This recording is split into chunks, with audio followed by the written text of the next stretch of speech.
Γεια σας. Σας ευχαριστούμε πάρα πολύ που ήρθατε σε αυτή την ξεχωριστή στιγμή, νομίζω για όλους μας.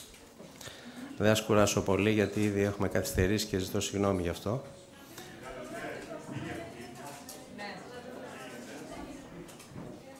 Ο κύριος Σατσίδης θα συντονίζει τη συζήτηση. Είναι Q&A. Μπορείτε να κάνετε ερωτήσεις. Απλά θέλουμε ένα όνομα και ένα μέσον το οποίο απευθύνεστε. Ευχαριστώ πολύ. Ναι. Από ποιο μέσο είστε? Ναι, ναι, ναι. Okay. Θα την κάνετε στα...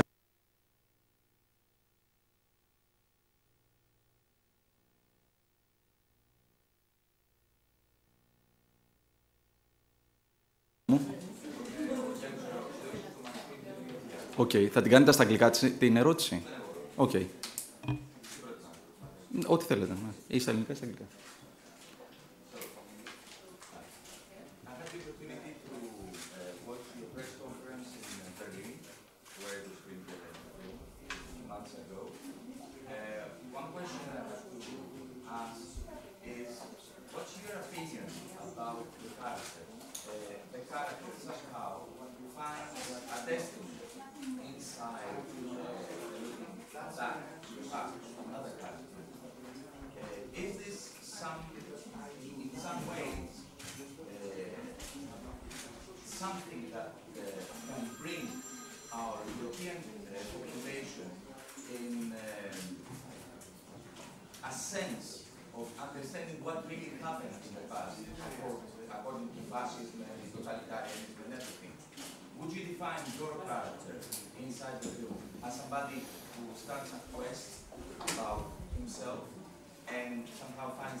Can we close that door? Can we close the door? Μπορείτε να κλείσετε την πόρτα.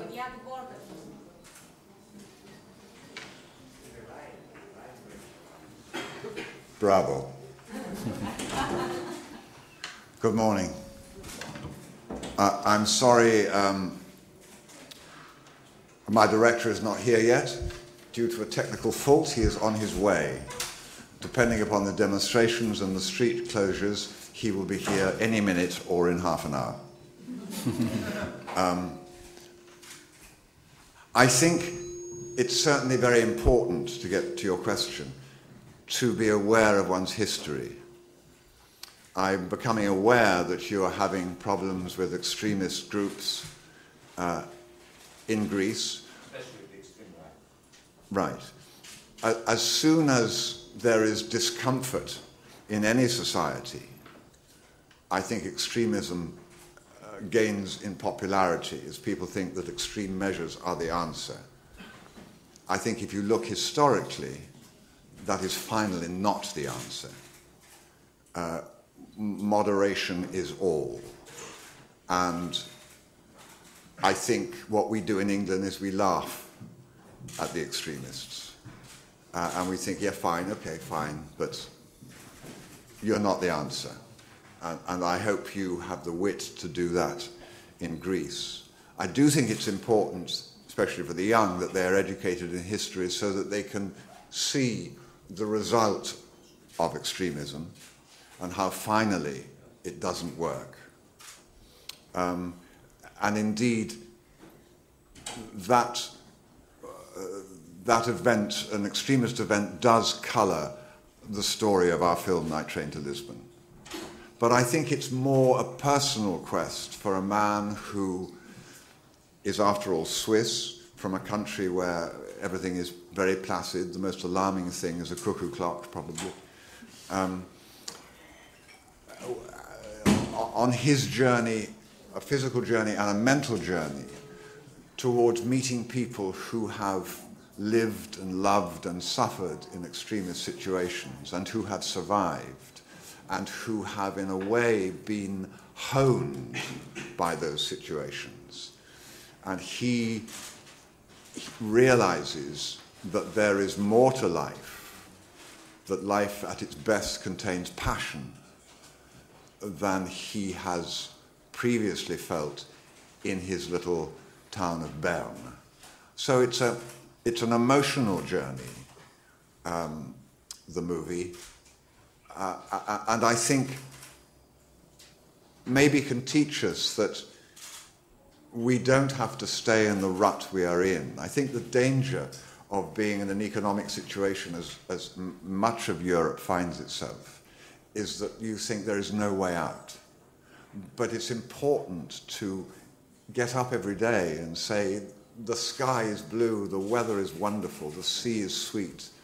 We can adjust ourselves. Human beings, and therefore societies, are immensely robust, I believe. And we shouldn't be encouraged to take the easy option of thinking, let's have extreme measures. Politicians have let us down, economists have lied to us. We have been led into a life of living way beyond our means. It is partly our responsibility. I believe it's also partly the responsibility of the people who lent us the money to live beyond our means.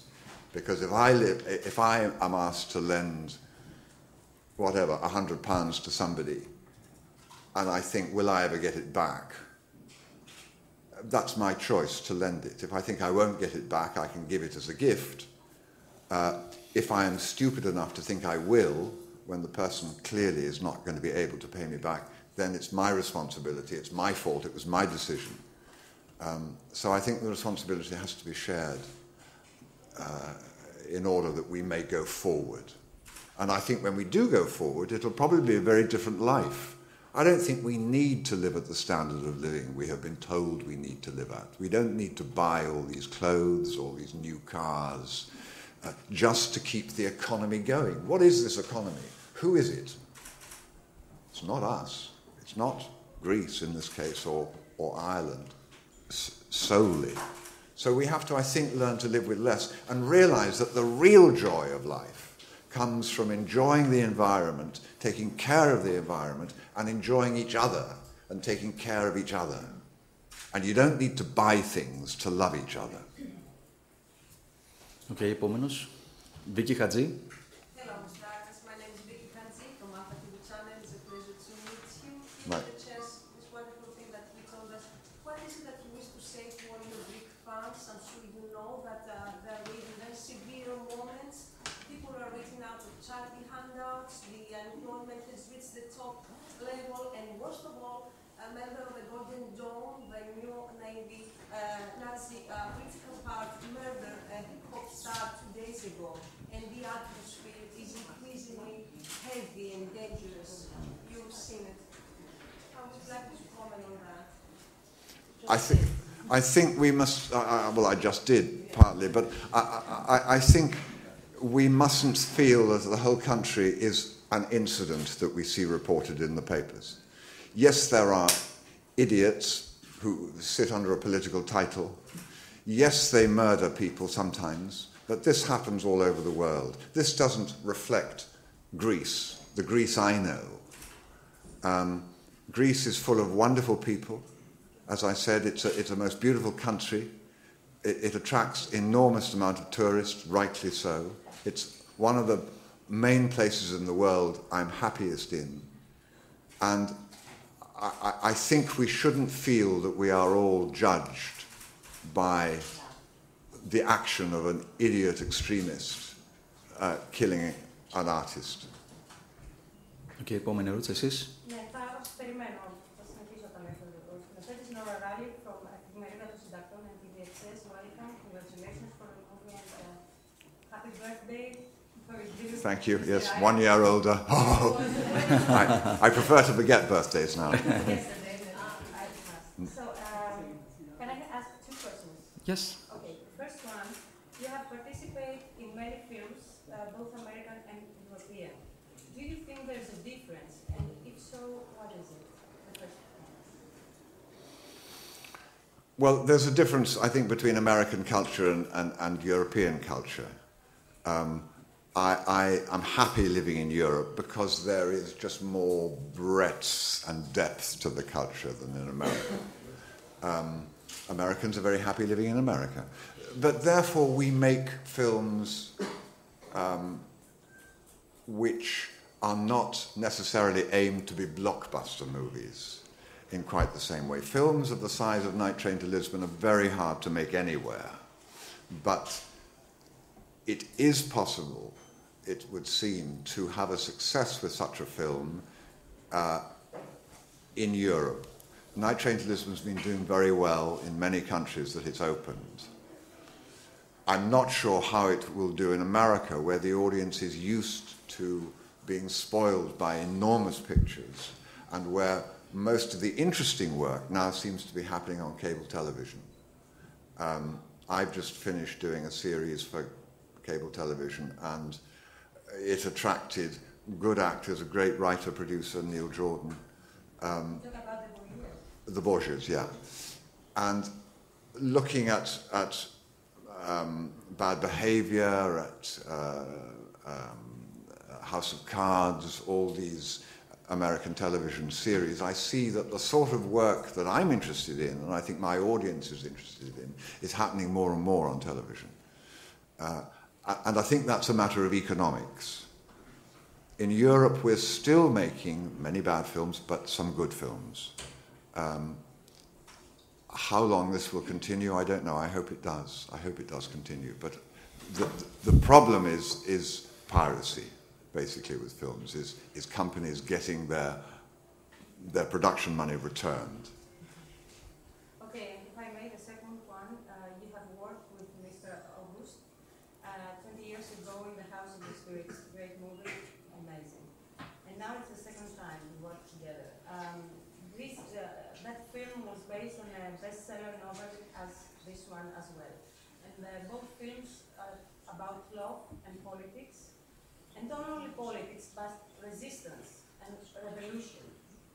In this film, you talk about truth and loyalty to be a superior value. And you say that in the film, it says, if dictatorship is a fact, then resistance is a duty. The film comes out in a time that the south of Europe, as my colleague said, suffers a lot. And we are Greeks and we suffer as well. And when I saw the film, I couldn't stop thinking about the similarities between those two films, House of the Spirits and Night Train to Lisbon, and my reality. So I would like you, in a sense of resistance, not of the other side, your opinion about those similarities. Well, they both talk about periods of hardship, and that, of course, is what drama loves. Periods which bring out the best or the worst in people. I remember being in Prague filming before the wall came down, and the vibrancy of the theatre, which was used as a forum to convey ideas in a slightly secret way to an audience in a time when political protest was not allowed, and so it happened through the conduit of theatre.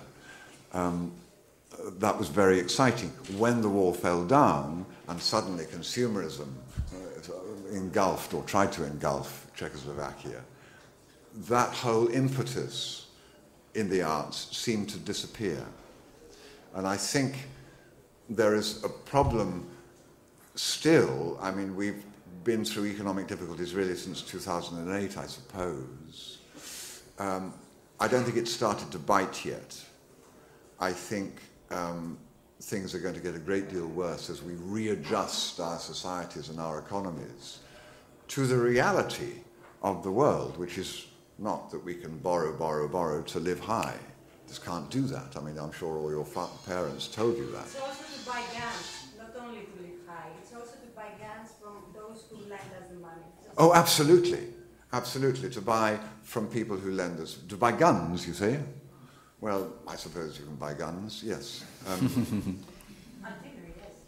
But, so I think drama loves that situation, and therefore it's not a surprise that both House of the Spirits and Night Train to Lisbon contain periods of political unrest, because it shows the mettle of the characters involved. I think there has to be change in our current situation, I can't see how extremism is a way forward, or guns are the way forward. I think we have to gently pay back some things, but also say to those who lent to us, you were fool enough to lend to us. I'm sorry, we haven't got it. Deal with it. And that will create difficulties and dangers socially. I've been watching what's been happening economically in Europe, and for me the analogy is of a helicopter, the European economy being a helicopter where the engines fail. And the pilot, Angela Merkel, or whoever you like, your political leaders, are trying to land the helicopter without killing everybody, feathering it down with the use of inflation and playing around with loans and whatever they're doing. But basically, if the helicopter crashes, then Europe implodes. There is enormous social unrest. There is a much worse situation than the one we now have. And I think we have to guard against that. Επόμενη ερώτηση εσείς.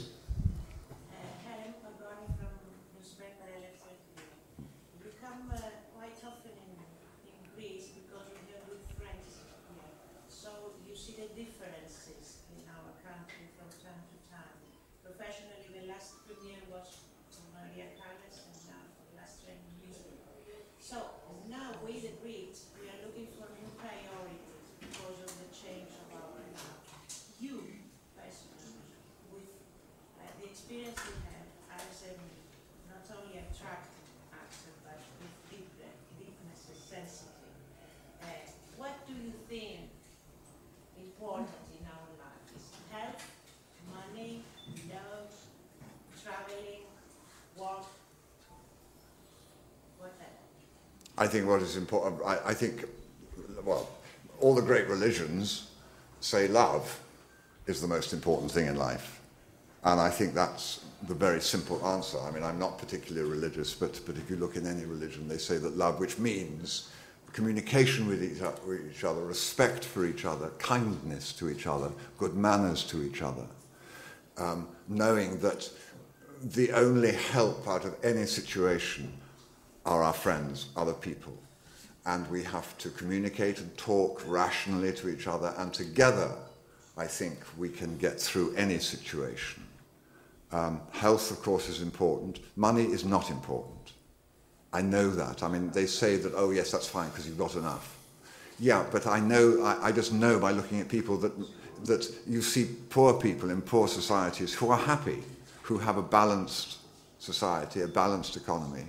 Yes, they don't have much, but if you have family, friends, people you love around you, that is actually enough. It's also, of course, you need enough to eat so that you don't suffer. You need your health, and you need somewhere to live. Very simple things. We've gone way beyond that. We now live in cities and we think we need entertainment, we need new things, we need excitement, we need to buy. And we've been told that for the last sort of 50, 70 years, because the people who make money out of us buying things feel it's a great message, it's great propaganda. But we have to see through that. And I think we have tremendous power, because these huge global organizations who want to lend us money or sell us things, it's always us. They want us to buy things, us to borrow, us to spend. So we have that choice. We can say no. I mean, we have global economics by the balls. We hold the power. But we must realize that and not fight each other or point fingers of blame, but just say, if we want to change society and live in a society where we don't believe that we have to buy and live high on the hog to be happy, but we have to take care of each other and enjoy each other and enjoy the weather and enjoy the environment and take care of the environment, we can make that choice. Επόμενη ερώτηση. Εσείς. Μισό λεπτάκι, να παρακαλώ, γιατί νομίζω ότι έχει έρθει ο κύριος Bille August. Ένα λεπτό. Has Billy arrived? Yeah. Ah, good. Yeah. So, okay. Ένα λεπτάκι παρακαλώ, είναι λίγο έξω. 5 minutes. 5 minutes, yeah. Okay, σε 5 λεπτά. 5 minutes. I have another question. Okay. Okay. Άλλη μια ερώτηση, εσείς.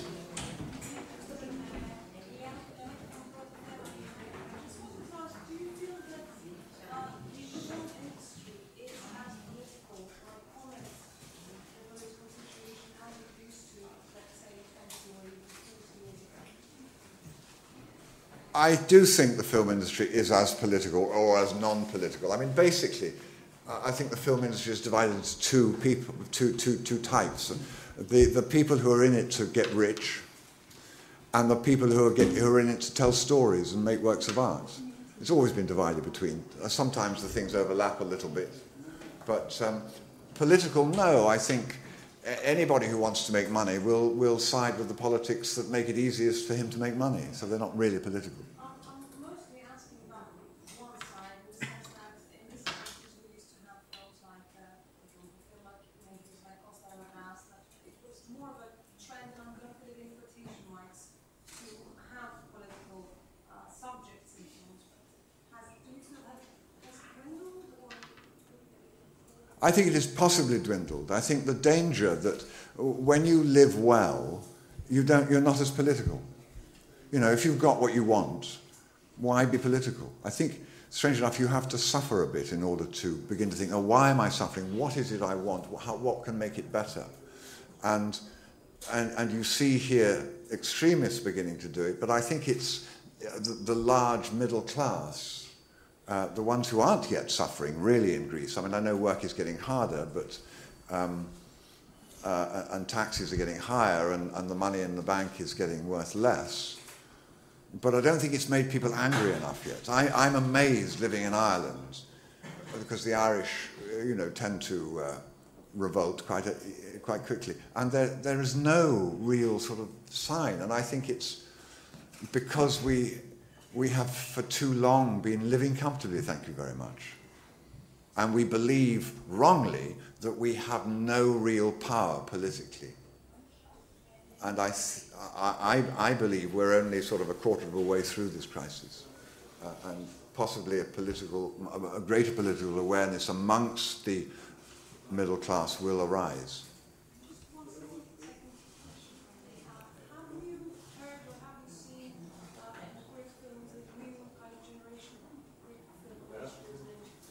No, I haven't. I'm terribly badly educated in that regard. Bille! Bravo! Nice to see you. Great. Good, well done. From MTV. Excellent, well done. Great journey. How are you? Very good. Yes? I'm very well. Very good. Are you sitting here? No, you're sitting there. Here. I had a long journey. Yes. It's a bit confusing. Have some water. Yes, have some water.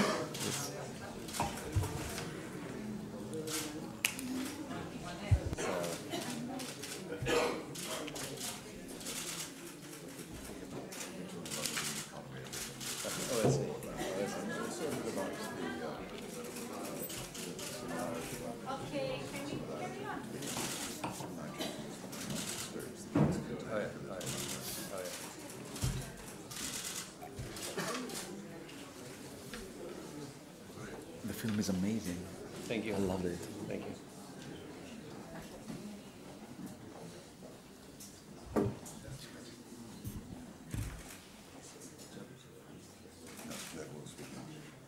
Okay, μπορούμε να ξεκινήσουμε. Ποιος θα ήθελε να κάνει κάποια ερώτηση και στον Bille August, εσείς?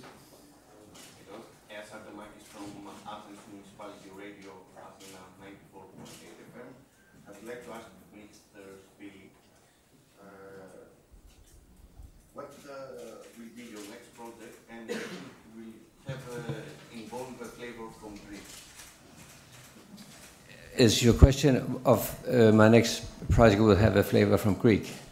No, unfortunately not. But I'm doing a film in the United States as my next film, but it has nothing to do with Greek. No, sorry. Και άλλη μια ερώτηση. Ναι.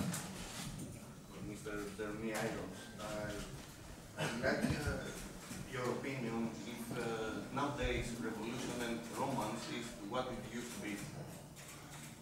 Is revolution and romance what it used to be? Well, I've not been involved in a revolution recently, so I don't know. And as far as the other, I have no memory of romance. So I can't judge. Επόμενη ερώτηση. Εσείς. Ξανά, δεν πειράζει. Good morning, welcome, congratulations for the film. So I asked this question to your protagonist as well. If there's a difference between the audience, the American and the European one, and if you take it under consideration when you make a film. And the second is, if you had to identify to a character in the night train to Lisbon, would it be the emotional one or the revolutionary one? I think making movies is all about engaging the audience. And what I like about movies is that it's an universal media. If you are successful, then the film will talk to anybody around the world. And you cannot, I don't believe you can design a film for a specific audience. You have to believe that if you can get the audience emotion involved, then it counts everywhere. Επόμενη ερώτηση. Εσείς, ναι. Λίγο πιο δυνατά, αν μπορείτε. What was the most demanding scene while doing this movie? And for Mr. Irons, how demanding was the role? What was the most demanding scene is your question. To do this film was such a big treat. It was really a wonderful shoot we had in Portugal. I can't say we had any real difficult scenes. We were very well prepared. We had a wonderful leading actor, so it was just a big joy, and that's also how it should be to make a film. Wasn't the part that was demanding, like scene-wise, and was more emotional? The film was shot in kind of two parts. We started with all the scenes involving Jeremy, and then when we finished that, then we did all the so-called flashbacks. But again, I can only say it was a wonderful joy to make this film. And what was the hardest thing for me? The hardest thing for me, which I got great help from Bille, was to do very little. I, as a person, have great energy and hopefully good imagination, and I always tend, my bad side is I do too much. And Bille would always say, do less, do less, do less, do less. Hence a performance where you watch a very ordinary man go through an emotional journey, apparently doing very little. And that was hard for me, but I had help from this one. And I think also where most of the scenes we did with Jeremy, he was most of the time listening to other people. He was kind of investigating this story. And I must say, I was amazed by how Jeremy was able to always find the energy. After we did a lot of takes, of course, and most of the time we started with the other actors, and we ended up with all Jeremy's close-up. But he was always able to find the energy or find the presence in the scene, which was amazing. Επόμενη ερώτηση. Hi, I'm Nadia from the Athens Agency. I have a question for Mr. Iron. In the film, there is a moment when you read in Amadeus' book that the real director of a hard life is accident. You as an artist and as a person, did you ever experience an accident that guided you in your choices? What guided me In your choices. In my choices?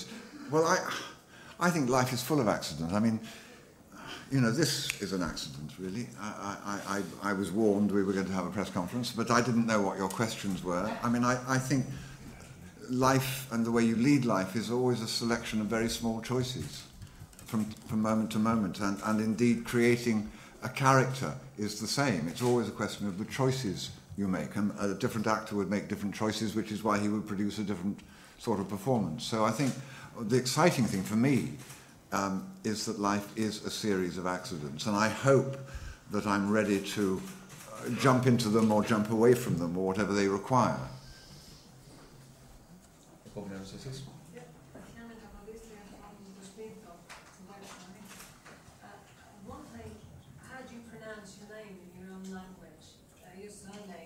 August. Yeah. Okay. And then it's a question for both of you. Have you ever read a book that was so influential, so life-altering as the one we see in the movie? Do you mean the book that? Yeah, as the character reads.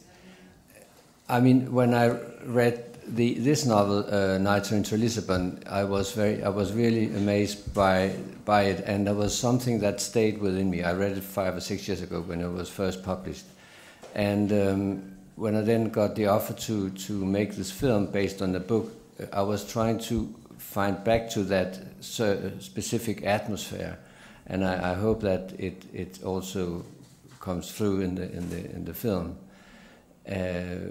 Because when you think about it, all great movies is a lot about a certain condition, a certain atmosphere that only a movie can create. Combination with, of course, great actors and cinematography or whatever it is, but it is that certain atmosphere. Επόμενη ερώτηση. Oh yes, right. Well, I of course I'm affected by it, and I don't want to say that because you'll say which books, and I can never remember the names of them. No. It's some Indian writing. As far as religions are concerned, I always find more fertile for me.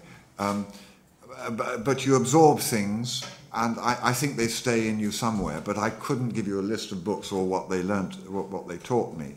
But the books that speak to you, I think, do tell you things and change you. I think all art, movies, plays, paintings, can do that to you. But don't ask me to be specific because I'm so old I can't remember anything. Okay, εσείς. In one point of the film, and this is a question which is addressed before you, in one point of the film, a character says that the only way that time realizes itself on its own vitality is according to death. Somehow, this is a film that speaks about this certain existential choice, the choice of realizing yourself through time towards death, as time towards death. So very existential. Well, all I can say is that as I approach death, and I don't know when it's waiting for me, I suppose none of us do, it was when a friend of mine, who I spent a lot of time with in Ireland, he said, do you know, we've got to enjoy this summer because we might only have 16 left. And I said, what? 16 left? And you begin, as you get older, you begin to count that way. Instead of saying, I am 24, you think, I have maybe 24 left. And it does make you appreciate life more, I think, as you approach death. And of course, one doesn't know whether the number is 1 or what it is. But it's a great reminder. Who was it who said, you know, live every moment as if it's your last? And I think that's really what he was saying. Is that existential? I don't know. Mr. Ireland,